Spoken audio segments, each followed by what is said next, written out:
Hey everyone, welcome to the show. So, the Trump administration has been caught telling more lies about migrants that they sent to El Salvador, to that hellhole of a prison, and a student who they terrorized and snatched off the street. They're also telling lies about this person. So, they're just being caught in lie after lie. And for a second time this week, a U.S. district judge has mentioned that there could be a finding of contempt of court. So I'm going to break all that down for you, explain what matters, what doesn't, where this goes from here. But before I get into the details, please do me a favor, click the subscribe button below this video. And if you appreciate the content, please hit the thumbs up and share it with others.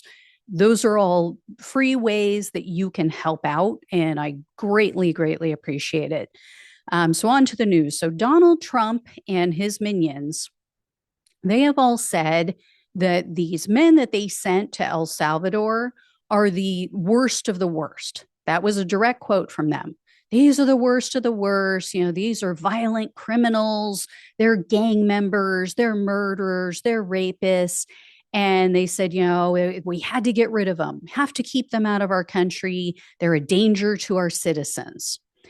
According to Bloomberg News, though, out of the 228 men that they dumped in El Salvador, 90% had absolutely no criminal record in the United States.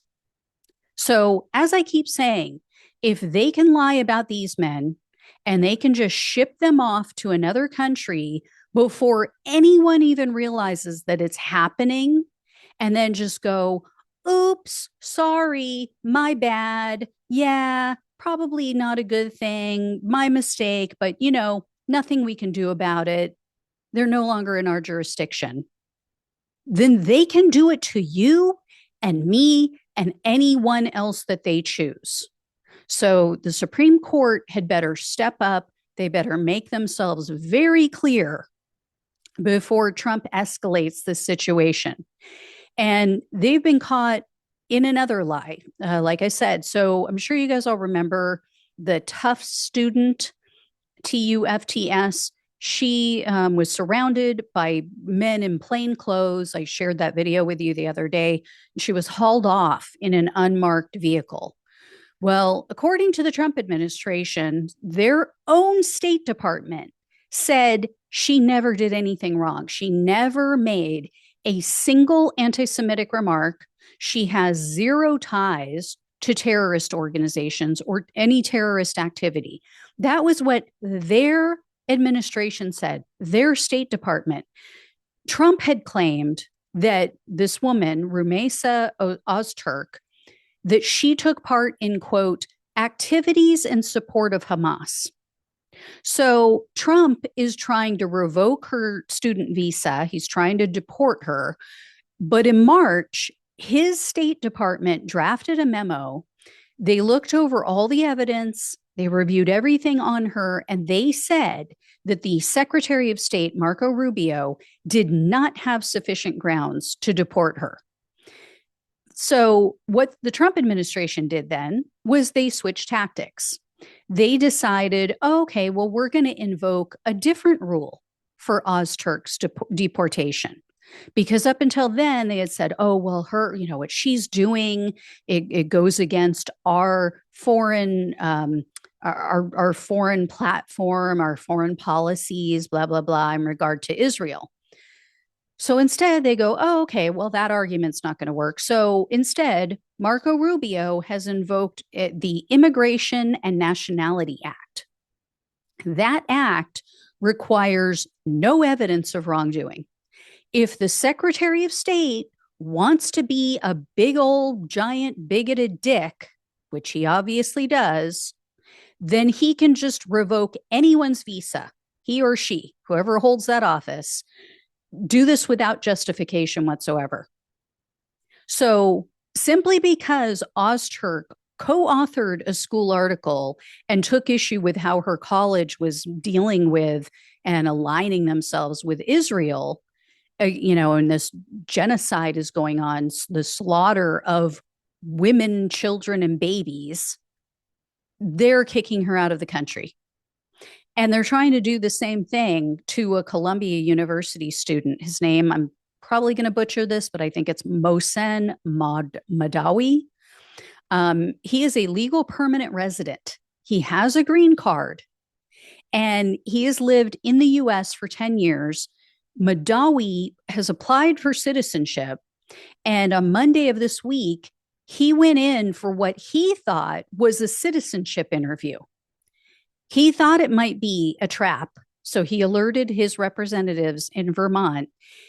Sure enough, it was a trap. And so Trump's Gestapo was there. They waited for him. They took him into custody. Consider what the Trump administration will be sending him back to. I mean, if they deport this man, he is Palestinian. So are they talking about dropping him in the middle of a hot war zone in Gaza? Or are they going to hand him over to Netanyahu to throw him in an Israeli prison for no reason, like what they've done with these men in El Salvador? I really hope whoever the next Democratic president is, whoever takes control of the next Democratic administration, I hope they're taking note. I hope they respond to this appropriately, because there were a number of green card and visa holders at the Capitol on January 6th. Why are they still in this country? Right? They attacked our Capitol. They attacked our democratic process of electing a president. They are not US citizens. I mean, imagine the heads that would explode if Biden had done this to them. So anyway, here's what the courts are saying about these deportations and what all's going down. So a Texas judge, a Trump appointee, by the way, they issued a temporary restraining order, and it prevents the Trump administration from shipping anyone else to El Salvador. And last Friday, they had a hearing. The judge extended the order because it was temporary. It would have expired already. So they extended the order to April 24th. The judge expanded it to include any Venezuelan currently detained in the Southern District of Texas, as well as any Venezuelans in the district who might be subject to deportation under this so-called Alien Enemies Act. And a judge in New York issued a similar ruling. And then another judge, U.S. District Judge James Boasberg, has now said, this was just yesterday, that the Trump administration likely committed criminal contempt of court by flying those more than 200 men to El Salvador after he told them not to. So Judge Boasberg said that the Trump administration, quote unquote, deliberately flouted his order to turn the planes around. And he accused the administration of stonewalling the court by, quote, refusing to answer basic questions about what had happened.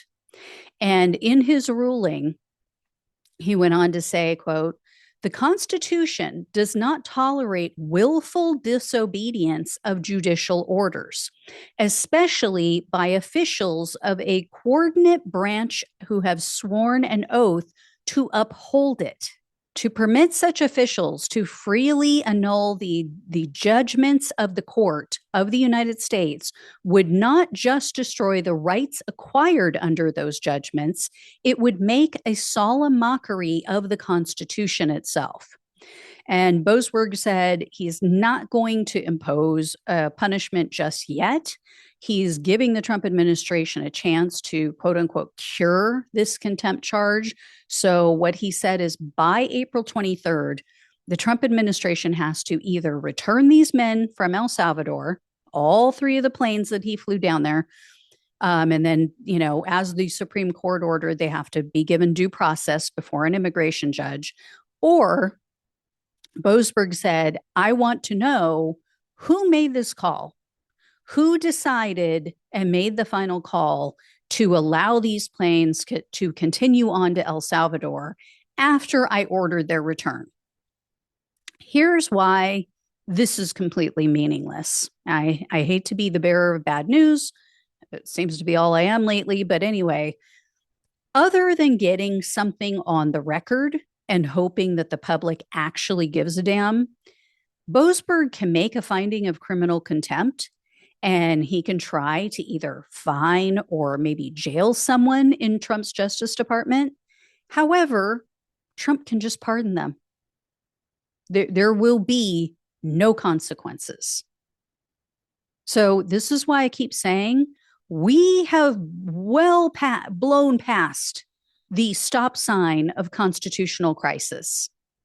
Our only hope could be a couple things. Our only one hope is that the military might do the right thing. They might step in and try to stop this. Clearly, a fascist authoritarian takeover, a foreign country may intervene. I don't know. I mean, if Trump starts killing his own citizens, maybe they would do that. I don't know. Barring that, high bar, I don't know. The only other thing that might save us is if Trump continues to screw up the economy, if he tanks it so badly that, only then enough people turn on him, enough citizens turn on him, that Republican lawmakers, maybe they'd be able to find their ovaries. Maybe they might move to impeach and remove the sociopathic criminal. That's what we're banking on, guys. That's what we're hanging our hope on. So not good. And I will leave you guys with this other bit of chilling and related news. So Trump's senior director for counterterrorism, it's a guy named Sebastian Gorka. I'm sure you guys have all heard of this other wonderful man. Just put it that way. He just said, anyone who criticizes Trump's deportations, they're violating the law and aiding and abetting terrorism. So now what they're talking about is making it a crime to even criticize Trump's unconstitutional actions. I mean, what does this remind us of, guys? Huh? Where have we heard this level and kind of censorship before? These monsters want to turn our country into, North Korea or Russia. They're insane. This is complete insanity.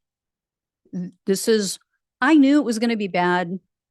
This is 100 times worse, 1,000 times worse than I even imagined. All right.